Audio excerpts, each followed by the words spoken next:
এ পর্যায়ে তকরির নিয়ে আসার জন্য বিনয়ের সাথে আহ্বান করছি উস্তাজুল মুহাদ্দিসিন গহিরা এফকে জামিল উলুম কামিল মাদ্রাসার সাবেক শাইখুল হাদিস মুফতি আহলে সুন্নাত হযরতুল আল্লামা মুফতি ইব্রাহিম আল কাদরি মুদ্দাজিল্লুহুল আলী। আসসালামু আলাইকুম ওয়া রাহমাতুল্লাহি ওয়া বারাকাতুহু। আউযু বিল্লাহি মিনাশ শাইতানির রাজীম। বিসমিল্লাহির রহমানির রহিম।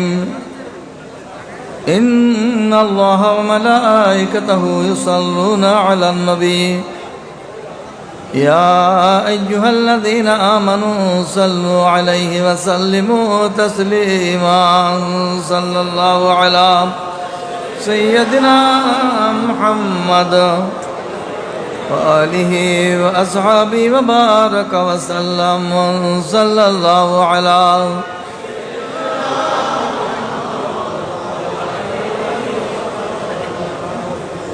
صلاة يا رسول الله عليكم سلام يا حبيب الله عليكم صلاة يا سلام يا حبيب الله عليكم حمدت الله حمد الله فناه وحد الحمد لا يعلم سواه صلاة يا سلام يا حبيب الله أصلي ثم بعد الحمد صدقا على خير البرية مصطفاه صلاة يا سلام يا حبيب الله عليكم أبي بكر رفيق ثم عمر فعثمان علي مرتضاه صلاة يا سلام يا حبيب الله على الأولاد والأصحاب ضرا صلاة بركة رحمن رضاه صلاة يا سلام يا حبيب الله عليكم أما بعد فقد قال الله تبارك وتعالى في كلامه القديم يا نساء النبي لستن كأحد من النساء وأيضا قال تبارك وتعالى إنما يريد الله ليذهب عنكم الرجس أهل البيت ويطهركم تطهيرا صدق الله مولانا العظيم صدق رسوله النبي الكريم رب صل وسلم وبارك عليه.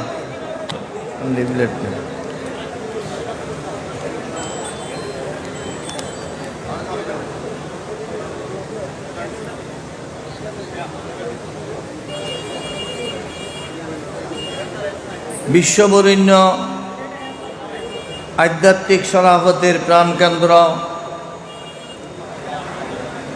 মাইজবান্ডার দরবার শরীফে গৌসুল আজম মাইজবান্ডারি বাবাজান কেবলা মাইজবান্ডারির মাঝখানে শাহী ময়দানে আজ আমরা আহলে বাইতে রসুলের স্মরণে এই দরবারের অন্যতম সজ্জাদনশীন হযরত শাহ সুফি সৈয়দ ডাক্তার দিদারুল হক মাইজবান্ডারি রহমতুল্লাহ আলাইহির প্রতিষ্ঠিত সোহাদায়ে কারবালা মাহফিলে অংশগ্রহণ করেছি। আলহামদুলিল্লাহ। আলহামদুলিল্লাহ বলতে কষ্ট হচ্ছে? তবরুক কি আগে দিয়ে দিতে হবে? তো কথা বলবেন। এখানে যে আমরা আসতে পেরেছি, উপস্থিত হতে পেরেছি, আল্লাহ পাক আমাদের হায়াতের মধ্যে বরকত দিয়েছেন, রিজিকের মধ্যে বরকত দিয়েছেন, সুস্থতার সাথে এই মহান দরবারে গৌসুল আজম মাইজভান্ডারী, বাবাজান কেবলা মাইজভান্ডারীর চরণ দুলা নেওয়ার জন্যে এবং আহলে বাইত রসুল সাল্লাল্লাহু আলাইহি ইসলামকে স্মরণ করার জন্যে উপস্থিত হওয়ার তৌফিক দিয়েছেন মহান আল্লাহর দরবারে লাখো কোটি শুকরিয়া, আলহামদুলিল্লাহ।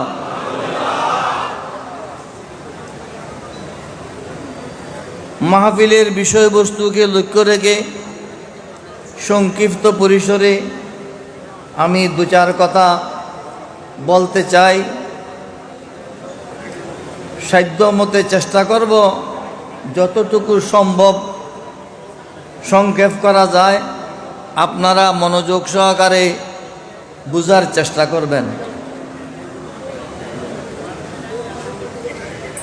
পবিত্র কোরআনের একটি আয়াতের প্রথম অংশ আরেকটি আয়াতের শেষ অংশ তেলাওয়াত করেছি। দুটো আয়াতই পাশাপাশি সূরা আহজাবের 22 পারার শুরু থেকে।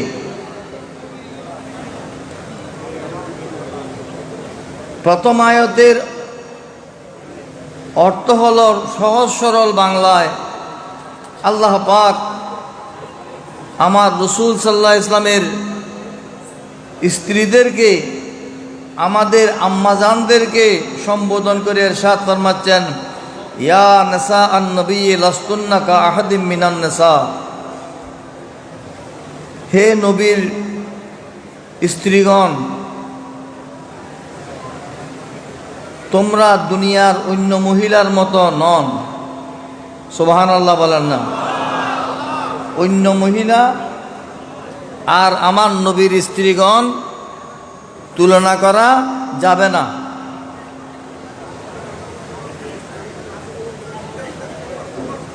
তারপর কথা আছে, সেদিকে আমি যাচ্ছি না। শেষ অংশ হলো ইন্নামা ইউরিদুল্লাহু লিইউযহিবা আনকুমুর রিজসা আহলাল বাইতি ওয়া ইউতাহহিরাকুম তাতহীরা।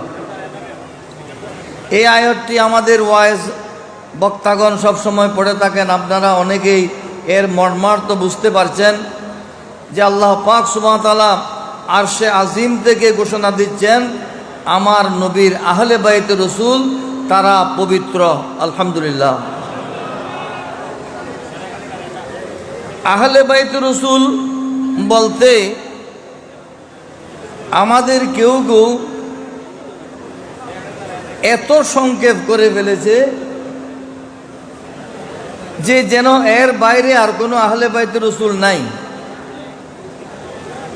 আমি গত বছর এই মাহফিলে বলেছিলাম আহলে বাইত রসুল কারা। সর্বশেষ শেখ আকবর মহিউদ্দিন ইবনুল আরবী রহমতুল্লাহ অভিমত হল কিয়ামত পর্যন্ত আওলাদ রসুলগণ আহলে বাইত রসুলের অন্তর্ভুক্ত। সুবহানাল্লাহ। আপনি আহলে বাইত রসুল কাকে বুঝাচ্ছেন? নবী পরিবারের সদস্য।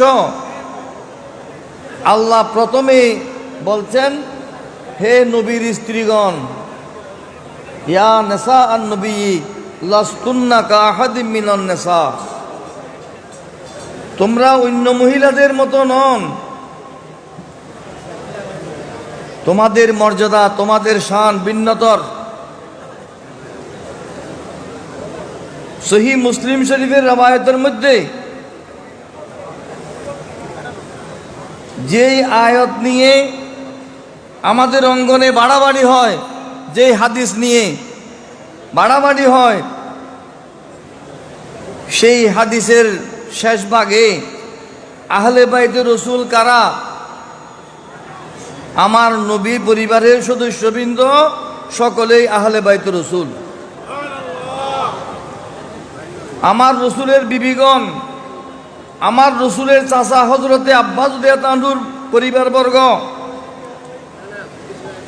মাওলা আলী শের খুদা রাদিয়াল্লাহু আনহুর পরিবারবর্গ, তার ভাই হজরতে জাফর তৈয়ার রাদিয়াল্লাহু আনহুর পরিবারবর্গ, তার ভাই হজরতে আকিল রাদিয়াল্লাহু আনহুর, যার কথা বারবার এখানে আলোচনা হয়, মুসলিম ইবনে আকিল রাদিয়াল্লাহু আনহু, হজরতে আকিল রাদিয়াল্লাহু তাআলা মাওলা আলী রাদিয়াল্লাহু তাআলার আপন ভাই, আওলাদে আকিল, বনে হাশেম। এইভাবে আহলে বাইতে রসুলের একটা পরিচিতি আছে। তাদেরকে অবশ্যই মোহাব্বত করতে হবে, এটা উম্মতের উপর ফরজ। আহলে বাইতে রসুলকে মোহাব্বত করা উম্মতের উপর অপরিহার্য দায়িত্ব। কিন্তু এমন করবেন না, বাবার মান রক্ষা করতে গিয়ে মায়ের গালে হাত তুলবেন না, মায়ের মান রক্ষা করতে গিয়ে বাবার গালে হাত তুলবেন না। বাবার চাচার মধ্যে বিবাদ হলে আপনি পক্ষ নেবেন না, যেহেতু দুজনই আপনার মুরব্বী, ঠিক কিনা? সেটাকে বলে আদব, সেটাকে বলে আমার পূর্ববর্তী বক্তা বলেছেন বিনয়ী হওয়া, আদব দেখানো। আদব আমরা আমাদের মতো করে শিখতে পারবো না। আদব শিখার জন্যে আমাদের কাছে মডেল আছে, রোডম্যাপ আছে, শ্রোতারা আছে। আমরা যেন আমাদের মতো করে আদব না দেখাই। রাসূল পাক সাল্লাল্লাহু আলাইহি ওয়াসাল্লামের বিষয়ে এটা সর্বোচ্চ বিষয়। আমি গত বছর এই মাহফিলে বলেছিলাম, ডাক্তার শাহ হুজুর রহমতুল্লাহ আলাই এখানে আসতে পারেননি, ওই বারান্দায় বসেছিলেন। আমি ওনাকে নিয়ে দেখিয়েছিলাম বেলায়েতে মুতলাকা, ওনার আব্বাজানের লিখিত কিতাব। সেখানে লিখেছেন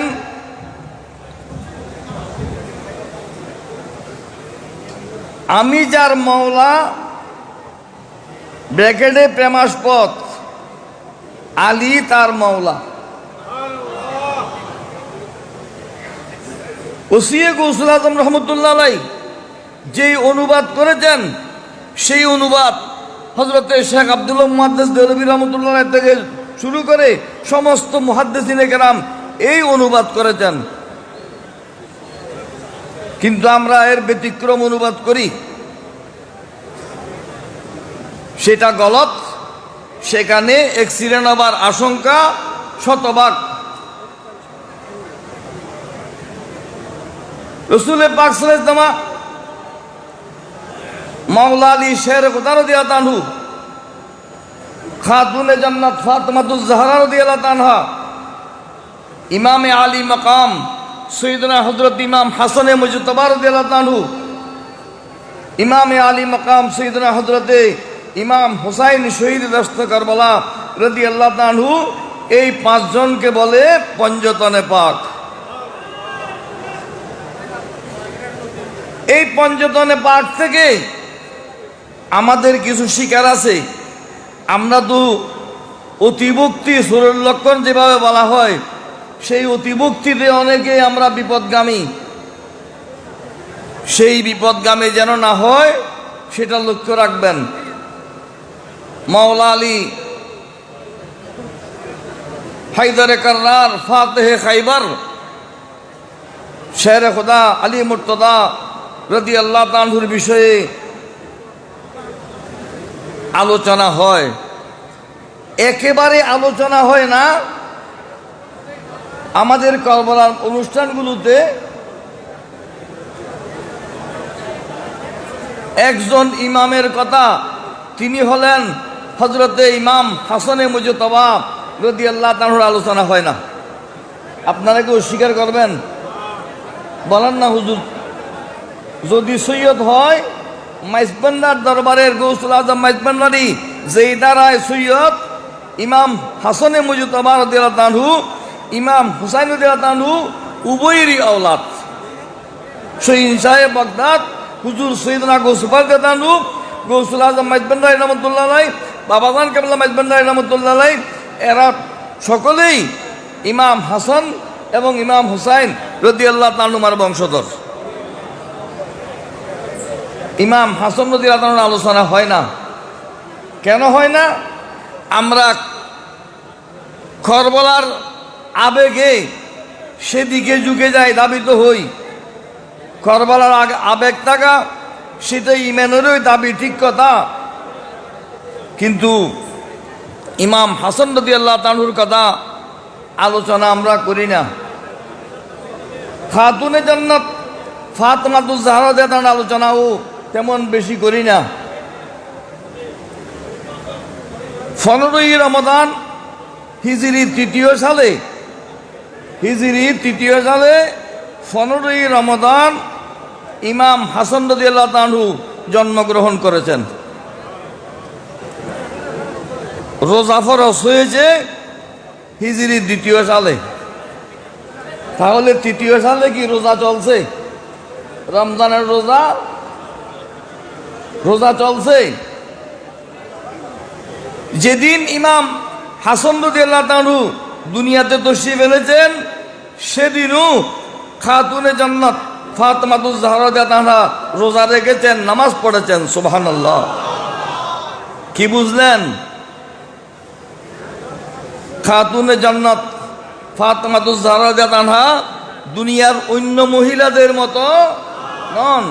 আমাদের মা জাতিরা সন্তান প্রসবের পর কিছুদিন কি নামাজ পড়তে পারে না, রোজা রাখতে পারে না, ঠিক কি না? আপনাদের বাড়িতে কোনো পারে? একমাত্র ব্যক্তি, একমাত্র মহিলা আমার রসুলের কলিজার টুকরা খাতুনে জান্নাত ফাতেমাতুজ জাহরা রাদিয়াল্লাহু তাআলা যেদিন ইমাম হাসানে মুজতবা রাদিয়াল্লাহু আনহুকে প্রসব করেছেন, সেদিনও রোজা রেখেছেন, সেদিনও নামাজ পড়েছেন। সুবহানাল্লাহ। উম্মুল মুমিনিন হযরতে উম্মে সালমা রাদিয়াল্লাহু তাআলা আমার রসুলকে গিয়ে আরজ করলেন, ইয়া রাসূলুল্লাহ, আজকে না হাসান দুনিয়াতে তশরিফ এনেছেন? বলেন হ্যাঁ, আজকেই তো হাসান দুনিয়াতে আসলেন।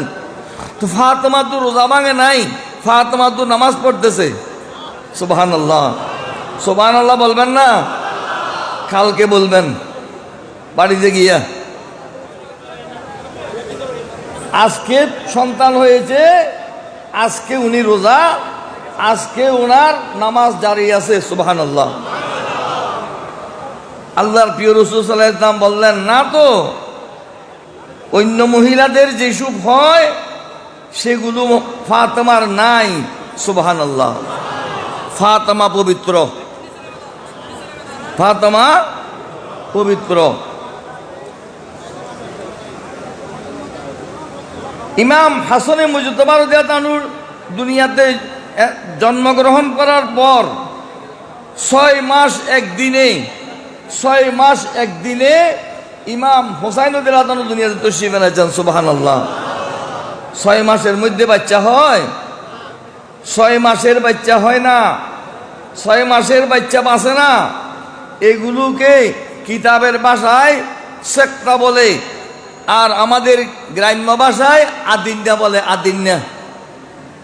আদিন্না মানে এখনো দিন মাস ফুরায়নি, আগাম হয়ে গেছে, এইসব সন্তান বাঁচে না।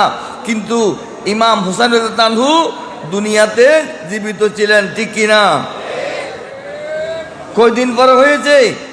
বড় ভাইয়ের 6 মাস 1 দিন পর।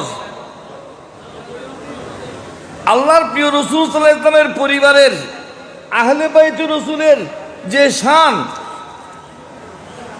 এটা আমাদের এই মেধা দিয়ে, এই বিবেক দিয়ে বোঝা সম্ভব নয়। অতএব তাদের আচরণ বিধি থেকে আমরা যেন বুঝে নিই। আল্লাহর প্রিয় রাসূল সাল্লাল্লাহু আলাইহি ওয়াসাল্লাম ইমাম হাসান রাদিয়াল্লাহু তাআলাকে কাঁধে নিয়ে খেলছেন। নাতি কাঁদে নেয় না? একই ঘটনা ইমাম হুসাইন রাদিয়াল্লাহু তাআলার ব্যাপারেও আছে। জনৈক সাহাবী বললেন, কত যে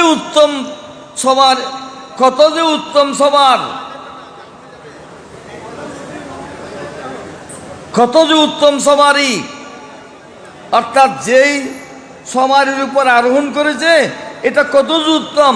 আমার রসুল বললেন, তোমরা শুধু সওয়ারি উত্তম দেখেছ, কত যে উত্তম সওয়ার সেটা প্রশ্ন করবে না?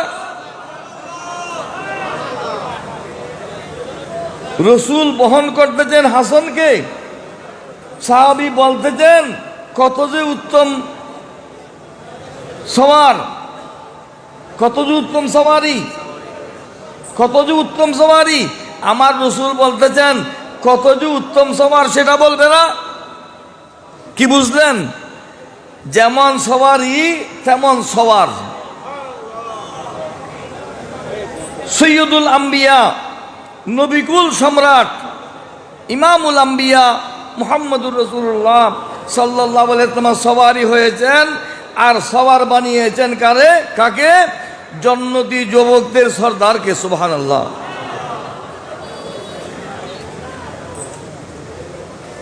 আমার রাসূল ইরশাদ ফরমাচ্ছেন, ইবনি হাযা সৈয়দুন, এটা বুখারী শরীফের রওয়ায়াত। ইবনি হাযা সৈয়দুন, আজকাল তো সৈয়দের অভাব নাই, প্রতি মোড়ে মোড়ে সৈয়দ। বুঝলেন যখন সৈয়দের বুয়া, সৈয়দ উপাধি কে দিয়েছেন? আওলাদ রসুলকে সৈয়দ উপাধি দিয়েছেন আমার রসুল। ইবনি হাযা সৈয়দুন লাআল্লাল্লাহা আন ইউসলাহা বিহি বাইনা ফিয়াতাইনি মিনাল মুসলিমিন। আমার এই কোথায় বলতেছেন? আমার রসুল খুতবার জন্য মিম্বার উঠেছেন, এখনো খুতবা শুরু করেননি, মিম্বরে বসা আছেন। এমন সময় ইমাম হাসানে মুজতবা রাদিয়াল্লাহু আনহু আমার রসুলের কোলে গিয়ে বসেছেন। তাহলে ছোট না? ছোট ছোট নাতিরা বসে না? বসে। আমার এই সন্তান এটা সর্দার। আমি আশা করি আমার এই সন্তানের মাধ্যমে মুসলমান দুই দলের মধ্যে একটা সন্ধি আল্লাহ পাক বাস্তবায়ন করবেন। সুবহানাল্লাহ। লাআল্লাল্লাহা ইউসলিহা বিহি বাইনা ফিয়াতাইনি মিনাল মুসলিমিন। উভয় দলকে মুসলমান বলতেছেন আমার রসুল। আমার রসুল উভয় দলকে কি মুসলমান বলতেছেন? উভয় দলকে, এক দল ইমাম হাসানের দল, আরেক দল হযরতে আমিরে মুআবিয়া রাদিয়াল্লাহু তাআলার দল। দুই দলের মধ্যে ইমাম হাসান রাদিয়াল্লাহু তাআলার মাধ্যমে সন্ধি হয়েছিল। সেই সন্ধিতে চুক্তি ছিল, এখন আমি ইসলামের খলিফা, আমরা চার খলিফা বলি, চার খলিফা না 5 খলিফা। আমার রাসূল ইরশাদ করেছেন, আমার পর 30 বছর খেলাফত থাকবে। আমার পর 30 বছর খেলাফত থাকবে, তারপর হয়ে যাবে রাজত্ব সিস্টেম। প্রথম রাজা হয়েছিলেন হযরত মুআবিয়া রাদিয়াল্লাহু আনহু, এর জন্য ওনাকে খলিফা মুআবিয়া বলে না, আমিরে মুআবিয়া বলে। উনি কি আমির। খেলাফত মাওলা আলী শাহ রাদিয়াল্লাহু আনহু শাহাদতের দিন 6 মাস বাকি ছিল 30 বছর পূর্তির, 6 মাস পূরণ হয়নি। সেই 6 মাস ইমাম হাসান রাদিয়াল্লাহু আনহু খেলাফতের দায়িত্ব পালন করেছিলেন। তিনি হলেন ইসলামের 5ম খলিফা। তিনি দায়িত্ব দিয়ে গেলেন চুক্তির মাধ্যমে। এক চুক্তি হলো, হে মুআবিয়া, আপনি যখন ইন্তেকাল করবেন খেলাফতের দায়িত্ব আমাকে বুঝিয়ে দেবেন। সেখানে ইমাম হুসাইন রাদিয়াল্লাহু আনহুকে দেওয়ার কথা ছিল না। সেই চুক্তির মধ্যে ছিল হযরতে হাসান রাদিয়াল্লাহু আনহুর কাছে ক্ষমতা হস্তান্তর করা। 2 নম্বর, মাওলা আলী শাহ রাদিয়াল্লাহু আনহুর সময় মক্কায়ে মুআজ্জামা, মদিনায়ে মুনাওয়ারা, হেজাজে মুকদ্দাস, কুফা, এইসব এলাকার যেসব, বাগদাদ, এইসব এলাকার যেসব মানুষ মাওলা আলীর পক্ষে অবস্থান নিয়েছিলেন, তাদের কাউকে কোনো ধরপাকড় করা যাবে না, কোনো গ্রেফতার করা যাবে না। তিনি মেনে নিয়েছেন, করেন উনি। আর এই খেলাফতকালে আমার যত ঋণ আছে, কর্জ আছে, আমার সমস্ত কর্জ, সমস্ত ঋণের ভার আপনি বহন করতে হবে। হযরত আমিরে মাবির রাদিয়াল্লাহু সেই ঋণও পরিশোধ করেছিলেন। অতএব তিনি ওয়াদা ভঙ্গ করেছেন। এই কথা যারা বলে তারা ইতিহাসও পড়ে নাই, কোরআন হাদিসও পড়ে নাই। একবার ইমাম হাসান রাদিয়াল্লাহু আনহু আল্লাহর প্রিয় রাসূল সাল্লাল্লাহু আলাইহি ওয়াসাল্লামকে স্বপ্নে দেখলেন। আমি বুড়া মানুষ, আমি এত চিল্লি করতে পারবো না, আপনারা আমার কথা বোঝার চেষ্টা করবেন। ইমাম হাসান রাদিয়াল্লাহু আনহু আল্লাহর প্রিয় রাসূল সাল্লাল্লাহু আলাইহি ওয়াসাল্লামকে স্বপ্নে দেখলেন।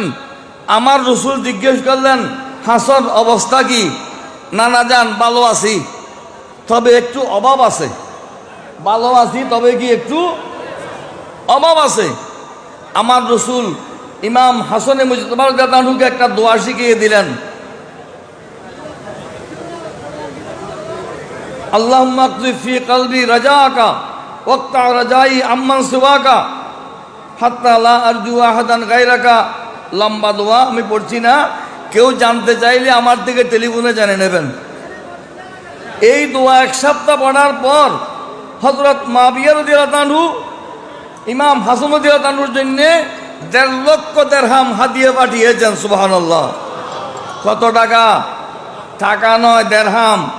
তখনকার দিরহাম রৌপ্য মুদ্রা, চাঁদি ১.৫ লক্ষ ভরি চাঁদি পরিমাণ সেই অর্থ হাদিয়া পাঠিয়েছেন। সুবহানাল্লাহ।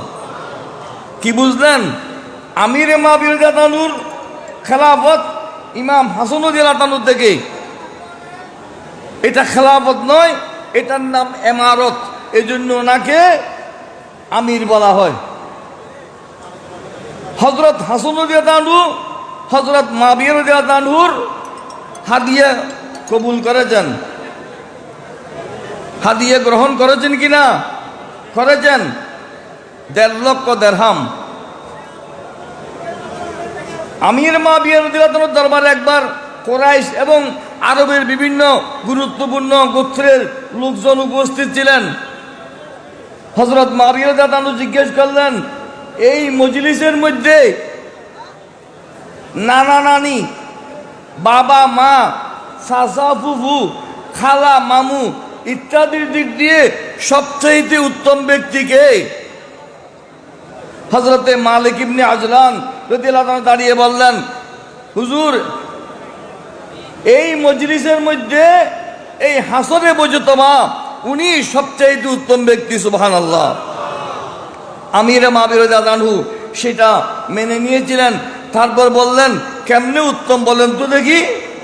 বলে, ওনার বাবা শেরে খোদা আলী মুর্তজা রাদিয়াল্লাহু আনহু, ওনার মা খাতুনে জান্নাত ফাতেমাতুজ জাহরা রাদিয়াল্লাহু আনহা, ওনার নানা ইমামুল আম্বিয়া সৈয়দুল মুরসালিন মুহাম্মদুর রাসূলুল্লাহ সাল্লাল্লাহু আলাইহি ওয়াসাল্লাম, ওনার নানি খদিজাতুল কুবরা রাদিয়াল্লাহু তাআলা আনহা, ওনার খালা হযরতে রুকিয়া বিনতে রাসূলিল্লাহ, হযরত যায়েনব বিনতে রাসূলিল্লাহ, উম্মে কুলসুম বিনতে রাসূলিল্লাহ। সুবহানাল্লাহ। আমার রাসূলের বেটিগণ, কন্যাগণ হাসানের কি খালা। হাসানের খালুকে? হাসানের খালু হযরতে ওসমান ইবনে আফফান রাদিয়াল্লাহু তাআলা আনহু। সুবহানাল্লাহ। হযরতে রুকিয়া এবং হযরতে যায়েনব দুইজনকে, হযরতে রুকিয়া এবং উম্মে কুলসুম দুইজনকে উনি শাদী করেছেন। এবং ওনার মামু হলেন আমার রাসূলের পুত্রগণ, হযরতে ইমাম কাসেম, ইমাম আব্দুল্লাহ, ইব্রাহিম রাদিয়াল্লাহু তাআলা আনহু। এগুলো হলো ইমাম হাসানের নানা। এইভাবে আহলে বাইতুর রাসূলের শ্রেষ্ঠত্ব তিনি মেনেছিলেন। আমাদের দেশে আজকাল কিছু লোক বের হয়েছে, আমি মুআবিয়াকে মানি না, তুমি মানলে না মানলে কি আসে যায়? মুআবিয়াকে, মুআবিয়ার থেকে ইমাম হাসান মুজতবা রাদিয়াল্লাহু আনহু হাদিয়া গ্রহণ করেছেন। হযরতে মুআবিয়া, যদি মাইজবান্ডারীদের দৃষ্টিকোণ দেখি, মাইজবান্ডারীদের মধ্যে প্রথম সারির মাইজবান্ডারী খলিফাদের মধ্যে আল্লামা মুফতি সৈয়দ আমিনুল হক ফরদাবাদী রহমতুল্লাহ আলাই, বাহরুল উলুম আল্লামা সৈয়দ আব্দুল গনি কাঞ্চনপুরী রহমতুল্লাহ আলাইর থেকে দক্ষ যোগ্য মাইজবান্ডারী নাই বলে আমি দাবি করতে পারি। আপনারা একমত আছেন? কি বলেন?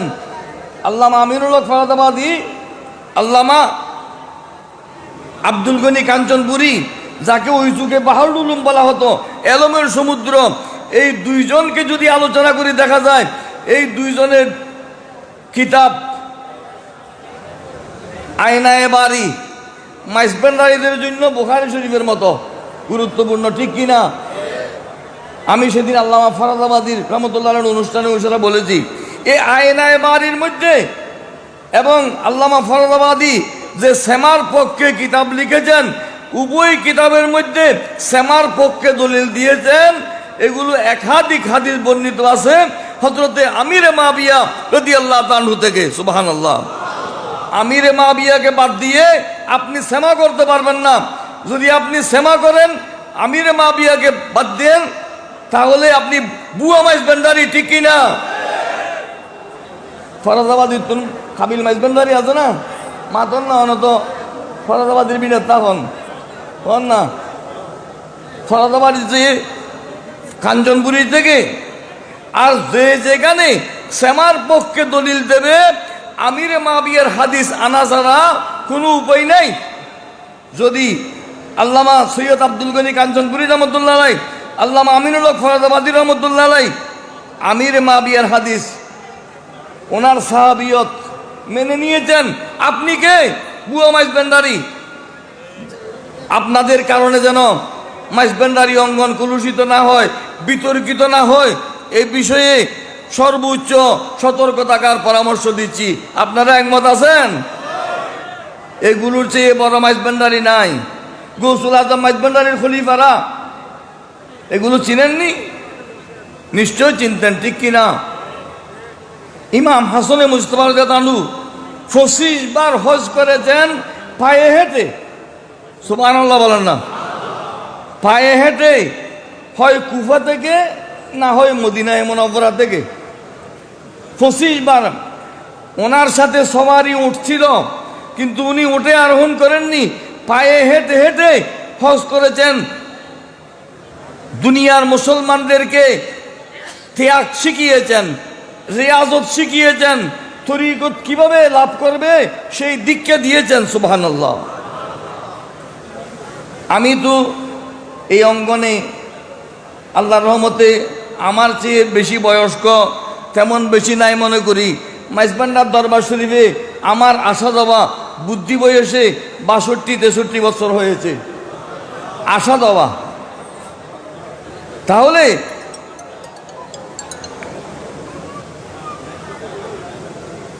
এই দরবারের যারা অনুসারী অনুগামী তারা বুঝতে হবে এই দরবার নতুন দরবার নয়। যারা আজকে এদিক সেদিক লাগামহীন কথা বলতেছে এবং কথা বলার জন্য যারা সুযোগ করে দিচ্ছে, মাইজবান্ডারীরা এমন হয়েছে তেমন হয়েছে, এগুলো পড়ার যারা সুযোগ করে দিয়েছে, তাদের দৃষ্টি আকর্ষণ করে বলবো, মাইজবান্ডারের কোনো আওলাদ, মাইজবান্ডারের বিরুদ্ধে যে যত রকমের কথা বলেছে, কোনো আওলাদ মুখ খুলেননি, ঠিক কিনা? আমি শুনি নাই। আহমদিয়া মঞ্জিল বলেন, হক মঞ্জিল বলেন, রহমান মঞ্জিল বলেন, এদের কোনো আওলাদগণ মাইজবান্ডারের বিরুদ্ধে অন্যরা কিছু বললেও এরা প্রতিবাদ করে না, এরা মুখে কিছু বলে না। এটা ইমাম হাসানে মুজতবা রাদিয়াল্লাহু আনহুর আদর্শ। সুবহানাল্লাহ। মারওয়ান ইবনে হাকম মদিনায়ে পাকের মসজিদের মিম্বরে দাঁড়িয়ে মাওলা আলীর সমালোচনা করত, কিন্তু ইমাম হাসান রাদিয়াল্লাহু আনহু কোনোদিন প্রতিবাদ করেননি। উনি বলেছেন, যে যা বলবে সে তার জবাব দেবে, আমি জবাব দেব কেন? সুবহানাল্লাহ। আল্লাহর উপর ছেড়ে দিয়েছেন। মরওয়ানের ফাতিহা কেউ করায় না, মরওয়ানের জিয়ারত কেউ করায় না। ইমাম হাসানের জিয়ারত, ইমাম হুসাইনের জিয়ারত, আহলে বাইতুর রাসূলের জিয়ারত ওখানে গিয়ে করতে না পারলে বাড়ি থেকে হলেও ওখানে সওয়াব পৌঁছায়, ঠিক কিনা? তাহলে হুসাইন জিন্দা, হাসান জিন্দা, ফাতেমাতুজ জাহরা জিন্দা, মাওলা আলী রাদিয়াল্লাহু তাআলা আনহুম ওয়া আন্না মাহুম প্রত্যেকে জিন্দা।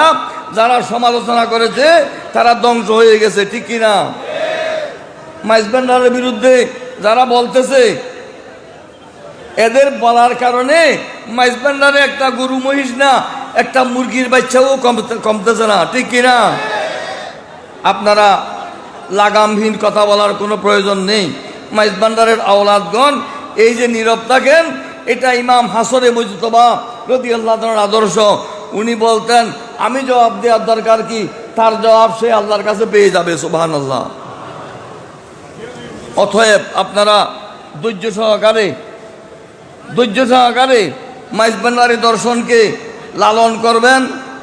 আপনারা সব কথার জবাব আপনারা দেবেন না, সব কথার আপনারা জবাব দেবেন না। সব কথা যেহেতু আপনারা জবাব দিতে পারবেন না, আমরা জবাব দিতেছি, এটা আওলাদদের পক্ষে নয়, এটা গৌসুল আজম মাইজবান্ডারির পক্ষে, বাবাজান কেবলার মাইজবান্ডারির পক্ষ থেকে জবাব দিতেছি, সুবহানাল্লাহ। কোনো মঞ্জিলকে, কোনো আওলাদকে বড় করার জন্য নয়, আমরা বড় করতে হবে না। তারা যেহেতু আওলাদ রসুল, 100 পরে পায়ে হাঁটতে হাঁটতে ইমাম হাসান রাদিয়াল্লাহু তাআলার পা ফুলে গিয়েছিল। আমরা তো একটু তবরুক দিতে দেরি হলে অধৈর্য হয়ে যায়। ইমাম হাসান রাদিয়াল্লাহু তাআলা হাঁটতে হাঁটতে পা ফুলে গিয়েছিল। ওনার খাদেম ওনাকে বললেন, হুজুর একটু ওষুধ দিই। বলে ওষুধ দিও না, সামনে মঞ্জিলে গেলে সেখানে একজনের কাছে ওষুধ আছে, সেই ওষুধ দিলে ঠিক হয়ে যাবে, সুবহানাল্লাহ। ওষুধ কোথায়, মঞ্জিল কোথায়, ব্যক্তিকে কেউ জানে না। ইমাম হাসান রাদিয়াল্লাহু তাআলা একটা মঞ্জিলে গিয়ে পৌঁছলেন, ওই লোকটা সেখানে এসে বললেন, বলেন ওই বলছিলাম না একজনের কাছে ওষুধ আছে, ওই লোকটা ওইটা, সুবহানাল্লাহ। কার কাছে ওষুধ আছে? ইমাম হাসানের বেলায়তের রাডারের মধ্যে সেটা স্পষ্ট আছে, সুবহানাল্লাহ। ওনার থেকে ওষুধ আনতে গেলেন, তেল। উনি বললেন তেল কার জন্য? বলে ইমাম হাসানের জন্য। ইমাম হাসানের জন্য যদি হয় আমি টাকা নেব না, মূল্য নেব না, আমাকে ওনার কাছে নিয়ে যান, আমি ওনার গোলাম, আমি ওনার খেদমতে যাব, সুবহানাল্লাহ। ওনার কাছে গেলেন, বললেন হুজুর আমি তো আপনার গোলাম, আমি আপনার থেকে তেলের মূল্য নিতে পারবো না, তবে আমার স্ত্রী প্রসব সম্ভাবা, অর্থাৎ আমার স্ত্রীর সন্তান হবে, আপনি হুজুর একটু দোয়া করেন আমার স্ত্রী যেন একটা সুস্থ সবল সন্তান প্রসব করেন। ইমাম হাসান রাদিয়াল্লাহু তাআলা বললেন, যাও, তুমি যেরকম চাচ্ছ সেই রকম সন্তান হবে, সুবহানাল্লাহ। আহলে বাইতুর রাসূলের জবান যা বলেছেন বাস্তবেই সেই রকম সন্তান হয়েছে, সুবহানাল্লাহ। এভাবে আহলে বাইতুর রাসূলের জবান থেকে যেটা বের হয় সেটা হয়ে যায়।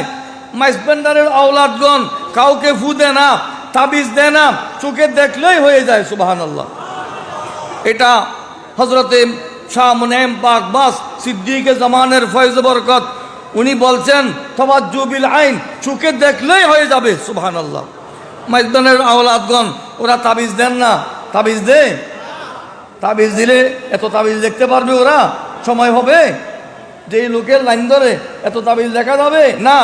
এরা দেখলেই হয়ে যায়, সেই ফয়েজ আছে, তাওয়াজ্জু বিল আইনের ফয়েজ আছে, ওরা দেখলেই হয়ে যায়, সুবহানাল্লাহ।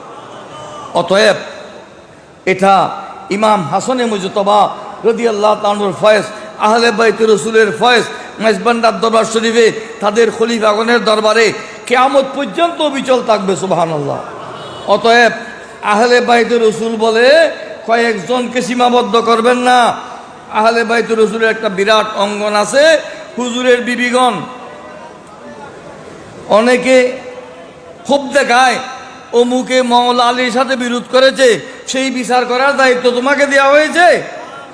জঙ্গে জমল মা আয়েশা সিদ্দিকা রাদিয়াল্লাহু তাআলার রাতে মাওলা আলীর সাথে যুদ্ধ হয়েছিল। সেই যুদ্ধে হযরতে তালহা, হযরতে জুবাইর রাদিয়াল্লাহু তাআলা এই দুইজন শহীদ হয়েছিলেন। অথচ আমার রসুল যে 10 জনকে জান্নাতের শুভ সংবাদ দিয়েছিলেন তাদের মধ্যে এরা দুইজন। সুবহানাল্লাহ। একদিকে আমার রসুলের জামাতা, অপরদিকে আমার রসুলের স্ত্রী, একদিকে উম্মুল মুমিনিন আর একদিকে মাওলা আলী। দুই পক্ষের মধ্যে যুদ্ধ হয়েছে। সেই বিচার আপনারা করবেন না। সেই বিচার যারা করে তারা গোমরাহ, তারা পথভ্রষ্ট, তারা মুসলমান নয়, তারা মাইজবান্ডারি নন। ঠিক কিনা? এগুলো বড়দের বিষয়।